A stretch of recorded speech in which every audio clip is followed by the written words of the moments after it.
Hello, everyone, and welcome to the latest and greatest episode of Better Together Arizona. I'm Angela Hughey. I'm your host. I'm the co-founder and president of One Community, and I'm very happy to have Tom Collins with me today. Tom, how are you? Great. Thanks for having me. Tom, you're the executive director of the Arizona Clean Elections Commission. That's right. I'm sorry. What? You're the executive director of the Arizona Citizens Clean Sometimes we Elections just Commission. go say clean elections because it's a lot of words. Clean elections. And I said, do you prefer Tom or Thomas? And you said Tom like the drink. So Tom Collins is my new favorite drink.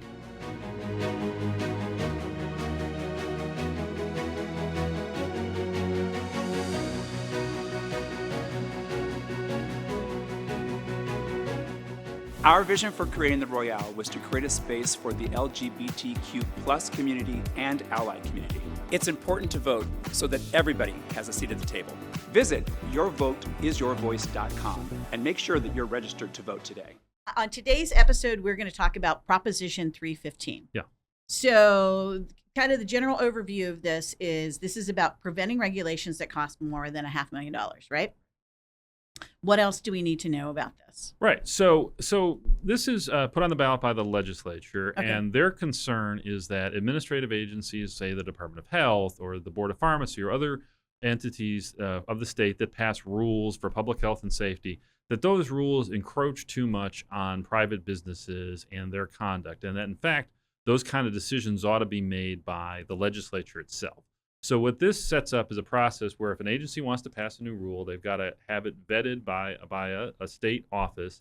And then that state office, if it finds that the costs to implement it are going to be greater than $500,000 over 5 years, it's going to have to go to the legislature to be ratified before it can be implemented. That seems like we're giving an awful lot of power to the legislature, doesn't Right. it? So this is, so this arises in the context of, some legislators, folks who put this on the ballot, and then you see this also with the U.S. Supreme Court and other places. There's a tremendous concern among some folks that administrative agencies are out of control, or are, to put it in terms a little bit more better terms, that bureaucrats, which is what I am, are not directly accountable to voters, and those decisions really ought to be made by politicians. The contrary argument that the folks who oppose this make is, look, administrative agencies get delegated authority from the legislature to go ahead and try to regulate the public safety and the nuances of policy, right?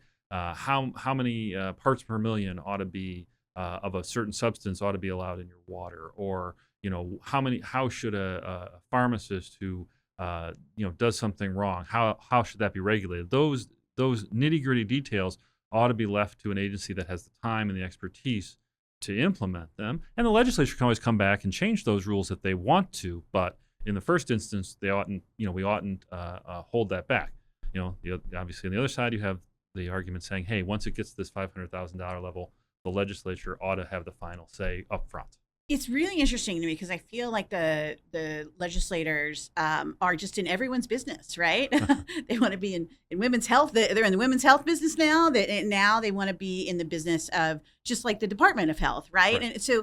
And this concerns me because we can't seem to get the folks at the Capitol to actually get a lot of work done. So like, what happens if this passes and they can't get to a vote, an agreement, and say it's like the Department of Health and they've got some safety standards that they want to put in? Right. Does that work just stop if they're at a standstill at the legislation? That's right. So essentially, I think that if I was a legislature, my argument to you would say, well, again, I'm elected to do policy. And past a certain point, and this bill says $500,000 in regulatory costs. The legislature ought to have a say.